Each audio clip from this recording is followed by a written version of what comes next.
My guest today is Reverend Priscilla Guju, and we will be talking about her experience here in the United States as a Kenyan immigrant and as one who has chosen to settle around and do her studies here. And hopefully we will learn a little more about her interactions with Kenyans, with herself, with the Americans, and some of the challenges that she has had, and even some of the successes in her stay here in the United States. Karibu sana mshugaji. I hope you all will learn something from her.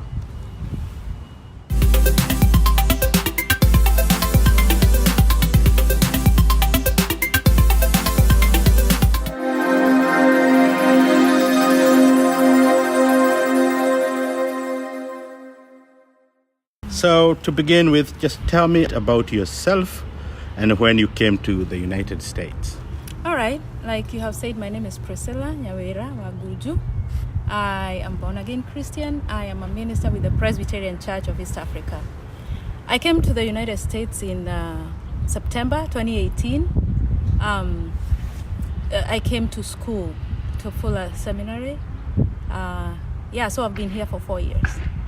Thank you so much. How has that experience been like? It's been high, low, and everything in between. A lot of experiences that are worth to, my life and my ministry, and just enriching. Some demoralizing, but some, you take your lessons and move on. What, if I may ask, inspired you to come to the United States? Wow, that's interesting. One of my undergrad professors is the one who suggested that I should come. I didn't want to. I really wasn't interested in coming to the U.S., specifically to the U.S. and to the U.K. I didn't have an interest. But through prayer and just meditating, after some point, God convinced me and convicted me that He actually is the one who is calling me to the U.S. And what did you come to study? Yes, specifically to study. What specifically? I was doing a Master of Theology. Okay, yeah. So it's a study in theology? Yes. Theological studies? Yes. And so how long now have you lived in Southern California? 4 years.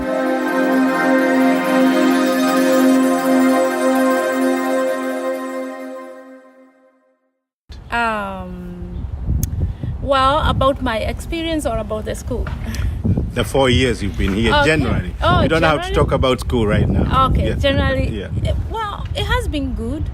It can be challenging, I have to admit, because the cultures are very different. The West is more individualistic, more closed up in terms of you are all alone by yourself.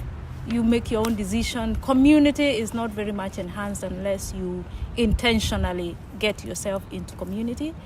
Of course, there is a lot of permissiveness in their culture, and some of it is embedded in their constitution. So even learning to appreciate their culture without necessarily,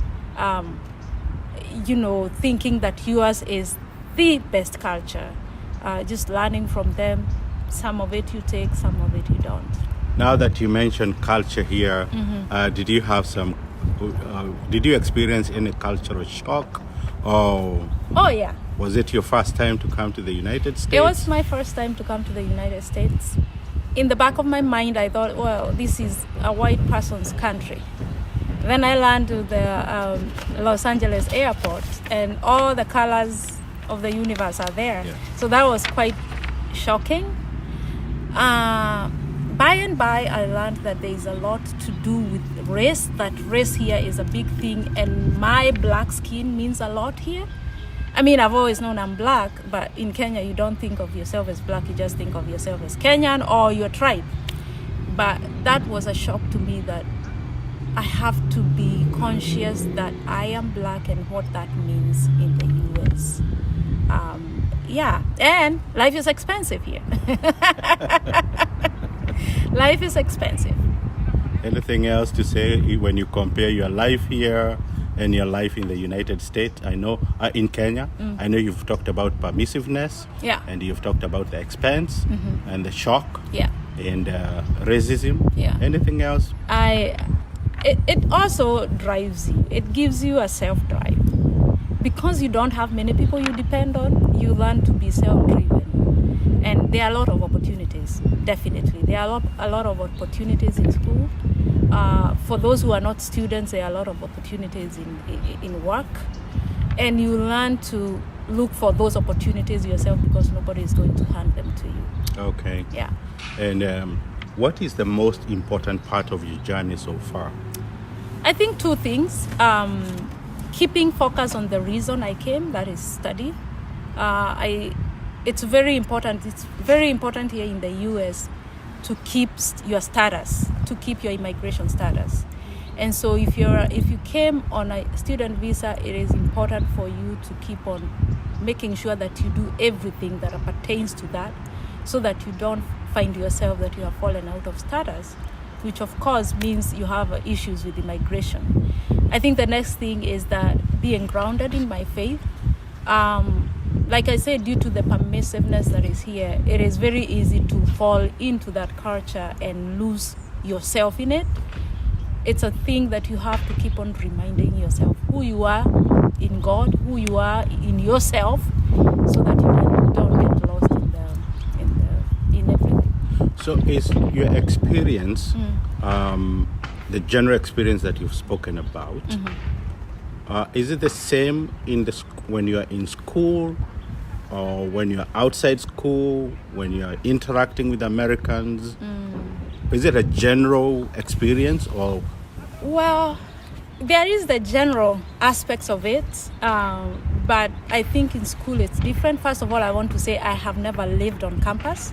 So I go for classes and I go and live outside of campus. So in essence, I have the taste of both worlds.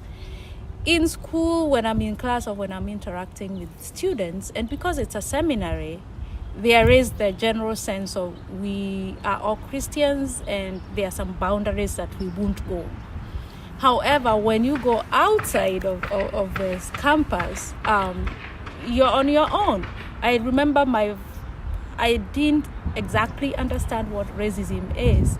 And I would say, well, I have never encountered it until one time I went to the grocery store, and in the parking lot, I have parked my car, I'm walking to the store, and there is this one person who is also stuffing his shopping in his trunk or in his boot of his car. And he says something, but I know it's directed at me. It's an insult. But because I had plugged on my earphones, I was listening to music, I had to pretend I didn't hear. But I realized, okay, this is very, very different from when I'm in school, where I can report somebody and there are mechanisms of reporting, versus where you're in the parking lot and there are these passive aggressions. And yeah, you can report, but most of the times you come face to face with the reality of the ugliness.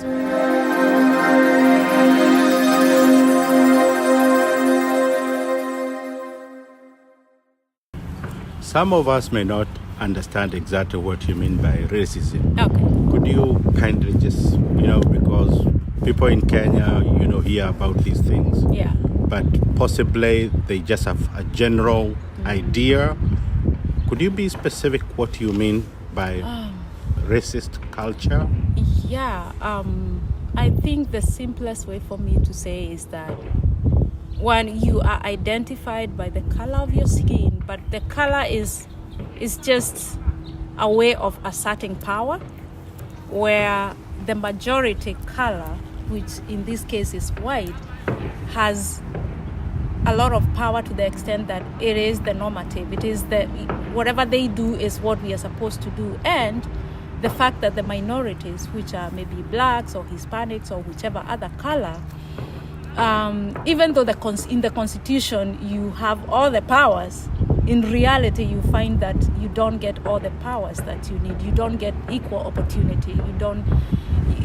People won't give you the space that should be yours in terms of just being a human being and being looked down on into, I guess. What other challenges would you talk about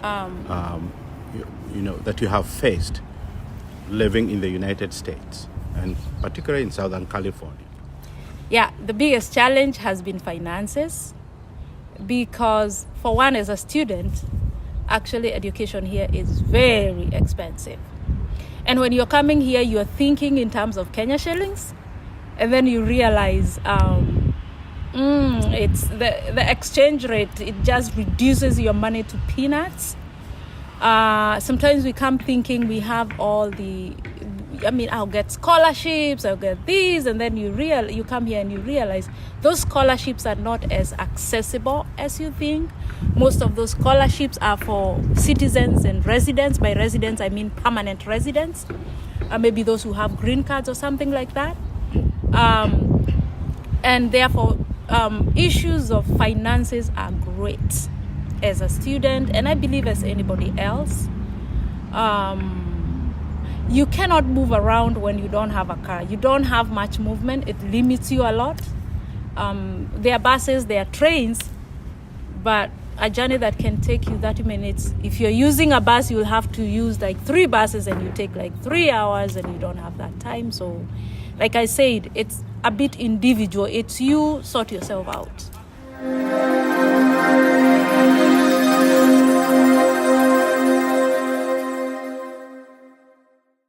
How have you overcome some of these challenges? I think the first thing is my faith, knowing who I am in God, and knowing that actually it's what I remind myself, God, why am I here? Oh, you are the one who sent me here. For whatever reason, God, you have to maintain me here. That's the baseline, like that's the grounding. The other thing is the community. Being entrenched in a certain community, like for example, say church. It can be a Kenyan church, it can be any other church. Like when I came, I didn't go to any Kenyan church. I was attending what we would call the white church. And it is actually through the connections in that church that I got a place to stay. So being in a community that supports you has been helpful. Connecting with other Kenyan PCA ministers has been very helpful to me as a minister, as Priscilla, because I'm also a minister, because they have been here for a while, they know the ropes, they know the challenges. And finally, being open to learning from another culture. That has been helpful. What has that meant to you, being open to a culture, another culture? And coming from a culture that we would not say it's very closed up, but coming to a culture that speaks of freedom, an open society. What has that meant to you? Actually, I realize we are pretty closed up because of being in this space here, whether it's in our culture or in our perception of Christianity. And I'm not saying it's bad. I am still part of it, but opening myself to learn is also, like, for example, as a Christian, opening myself to God to help me learn from their experiences. Because I do not want just to come the way I came and go back without having learned anything. I do not want to be the one to demonize everything, because I am a firm believer that God is everywhere. And He is working even in the lives of the people we least expect. And that includes the American people or anyone else who lives in this space. Okay. Yeah. When you talk about support from the Kenyan community, and you give an example of a church, how does that look like? What kind of support do you get from those spaces? And, even with the ministers, the Presbyterian ministers that you have talked about. The first one is emotional support. It's big. You don't realize how emotionally you can be traumatized until you are in a foreign space. So emotional support, somebody telling you, you know what, it's gonna be all right. We've been here for some time and we are surviving. So even it's going to be a bit rocky and rough, but you're going to find your balance.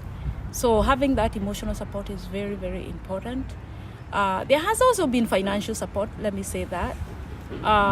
It may not come like a big thing, But sometimes it's as simple as somebody giving you a meal for the day.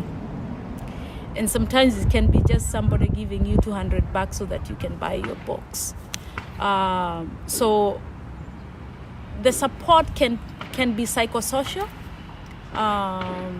One of the reasons why I find community in maybe a Kenyan church is that for a whole week you've been speaking English.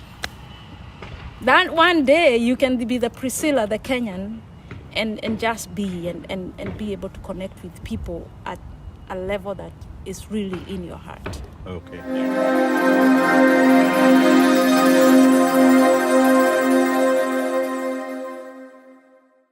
Without being specific of where you live and that living arrangement, how would you describe the living condition for a student?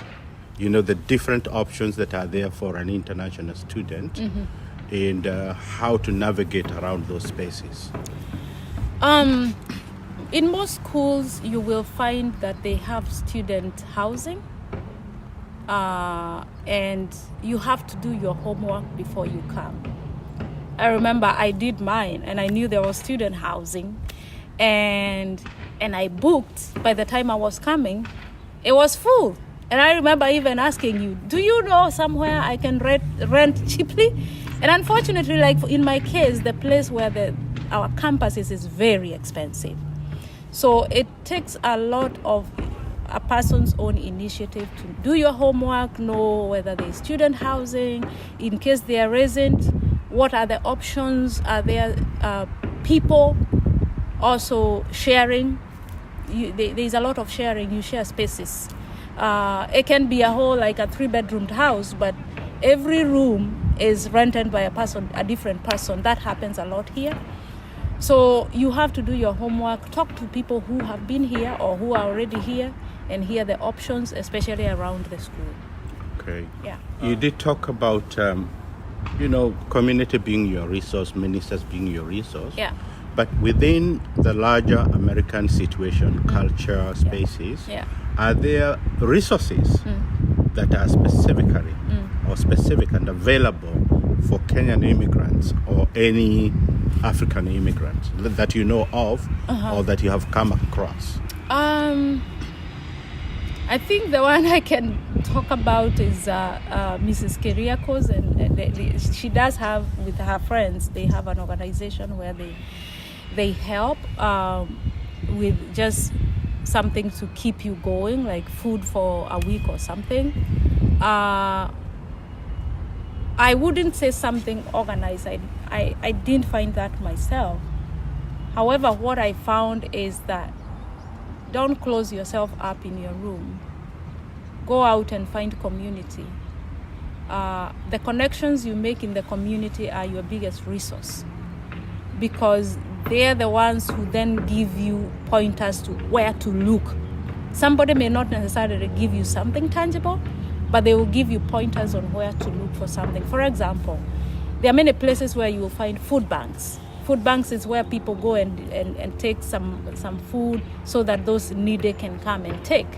If you don't know the food bank in your neighborhood and you don't have money for food, you'll be going hungry, whereas you can just walk for 10 minutes and into a food bank that is free and get your food. So I think the biggest resource for me has been community. Okay. Also, for students, international students, you have to always be in touch with your international student advisor. This is a person who is in every school that is admitting international students, because they keep you in track, especially in terms of keeping your immigration status good. Yeah. Speaking of school, are there communities in the schools that are supportive, or do you have communities within the establishment that are supportive to you stay as a student and helping you in your learning, situation? There are resources. In most schools, you'll find what they call student engagements. And under that, you will find many groups. For example, in my school, we had the African International Fellowship, where we came together, all the African students, and had weekly meetings, weekly fellowship, and sometimes we just go for a picnic. Sometimes we are just giving each other resources, like what is your need. Sometimes you need a book, you can't find it and you don't have money to buy, so you post, I need this, and whoever has it can give you. So there are many groups. However, it is always the initiative of the person to go looking.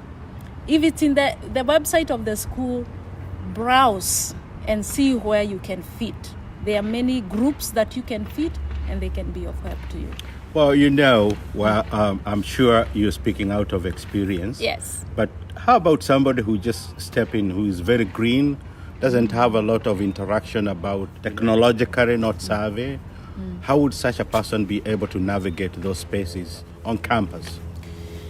I have just, before we started this interview, I told you one of the things that you're doing so well is teaching yourself, learning your own self-teaching things, courses. I think one of the things that we have back home in Kenya is that many things are done for us, and we don't even realize. We are so entitled. For example, you go for, we call it petrol station back home, and somebody is actually the one who is putting the petrol in your car. And you come here, you find you have to do everything for yourself. When I came here, the first thing I was told by the other students, you have to get a US phone line. And I didn't know where, so they directed me and say, this is the cheapest. This is the one you'll be able to afford. What they didn't tell me is that the data is just as lower. So the data was over in 2 weeks. And I had gone looking for a church, and I don't have data. I cannot use Google Maps, and there is no one to ask. So when I say that you actually have to be self-driven, it doesn't matter whether you're not technologically savvy. You have to have the baseline. Otherwise, it will be very hard for you if you don't force yourself. Let me put it this way: you have to force yourself to be. You're claiming your own space. And one of the things about American space is that you fight for it. Yeah. There are some of us we've grown up thinking that this is what we learned. Yeah. That America is the, opportunity, is the land of opportunities. Yes. And we kind of assumed that the minute you land here, you speak to any white person, you get what you want. Yeah. And there's some people who come here with that mentality of, you ask for it, you get it straight. Yes. Would you disabuse that fact, or is it a reality? Absolutely, I disabuse it. Okay. Because there are no freebies.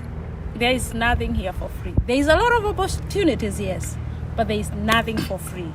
In fact, you get the opposite. That you have to work for it, you have to look for it, and you pay expensively for it.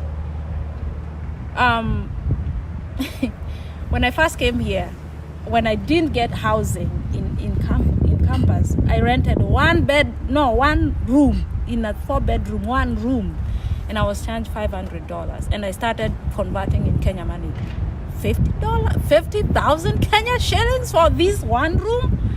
And it was unbelievable. But what do? I have to live. So I have to change my mindset, and I have to. There is nothing for free, and there is nothing cheaper. I go and buy bread. I mean, in Kenya, bread is less than $1. Yeah. And then you come here, you buy bread between $3 to $5. That $300 to $500? That's unbelievable. So there is no freebies. You have to work for it. You have to look for it, because you may actually have the money in your pocket. You have to look for it. There is no one is going to give you direction. One of the phrases that I have found very common here, for example, if you go to a shop and you're buying something and you ask the attendant, what do you think? Should I take this or this? They always tell you this. Well, it's up to you. They will never make the decision for you. So there is nothing like free. There is nobody there to hold your hand. There is nobody to give you direction. You have to learn to use your Google Maps. That was hilarious for me, by the way. Oh, wow. Because a week before I came, I was to meet somebody somewhere in Nairobi, and I couldn't get the direction. So he told me, just use Google Maps. And I say, you know what?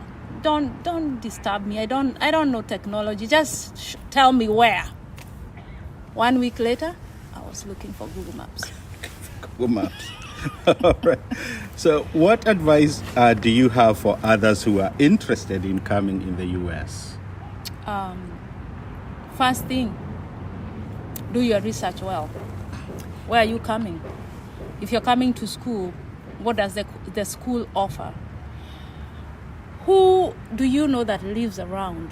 Or even if it's not around, do you know anyone in the U.S. that you can ask basic questions? If you're a student, what does it cost you? Are there any scholarships? Are there other opportunities of scholarships outside of the school? Because you come to learn later that there are many organizations that give scholarships, but they are not tied to the school. So unless you do your homework, you do your research, you will never know. You need to understand whether you are allowed to work. And if you're not, how do people survive? Basically, do your homework. Yeah, do your research before you come. Okay. Let me indulge a little bit. Yeah. In terms of your life in school. Yeah. How does that life look like? Could you just like a schedule how you run it, you know, the expectations from professors and all that? Yeah. And how does a day in school look like? First of all, as an international student, you're supposed to take what they call full load. Full load means there is an expected load of classes that you have to take and you don't have a choice.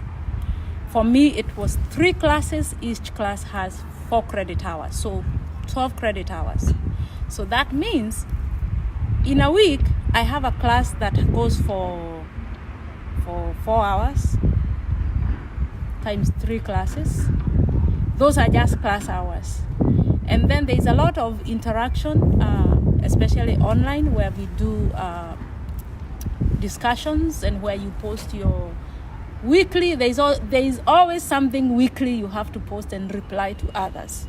And there is the required reading for every week, and you have to read it, because if you don't read it, you won't be able to engage in class, and the teacher will know or the professor will know, and you lose marks. Here, people are big on time, so you have to submit your work on time. If you're late and it's not something that you had consulted the professor, you lose marks. Also, if you're losing marks, also it reflects on your scholarships. Like if you have a scholarship, you don't just get a scholarship. It also requires you to have a threshold of your GPA.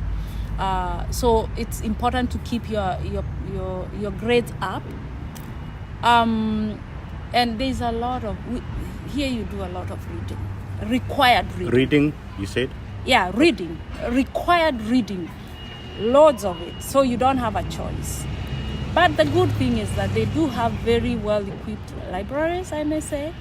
And even if you don't get something in hard copy, you will get it online as an ebook most of the times. Some of the resources as a student I've had to use is, if I can't get a book anywhere, I go to Amazon.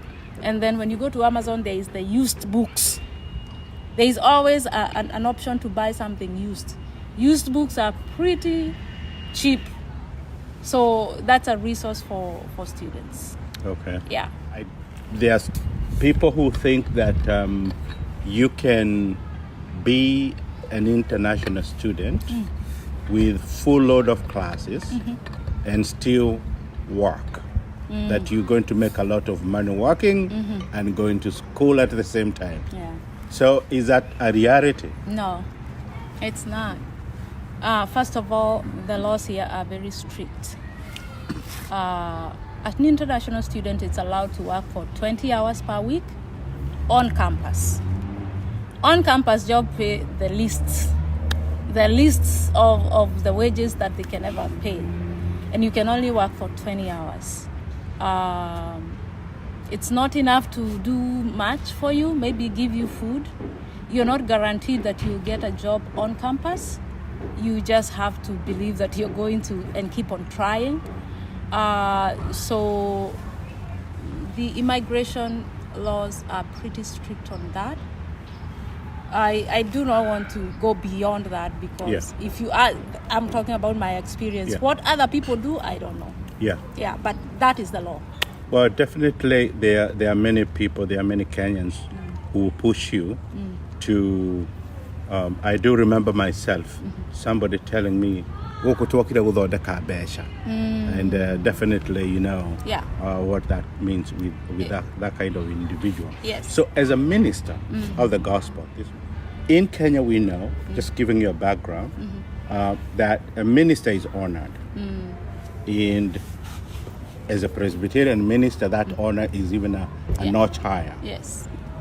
When you come to the United States, you talked about being an individual, Yes. you know, in a space where you're all by yourself. Yes. How do you navigate that now, coming from a culture that honors you as a minister into a culture that people don't even see you? If you found your identity in the recognition that people gave you back home, you will have a hard time, a very hard time, because actually even when they are very courteous to you, they will call you pastor. And you know, back home, pastor, it's like there is a hierarchy.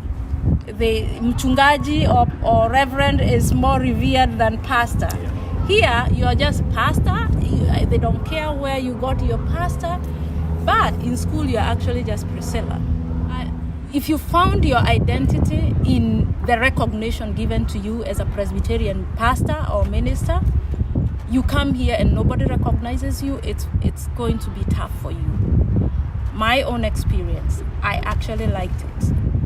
Because one of the things that we lose as ministers back home is that we even lose our own names. Nobody calls me Priscilla back home. They call me Mchungaji. Everybody is Mchungaji. I go even to my own family, they are unable to call me my name because now you've become Mchungaji, you're somewhere, and I have to remind them, I'm your sister. I had to tell my own mother, Mom, you are my mom. I don't want that Mchungaji thing, you have to call me Nyawĩra, your daughter. So for me, actually, I felt like I am regaining myself.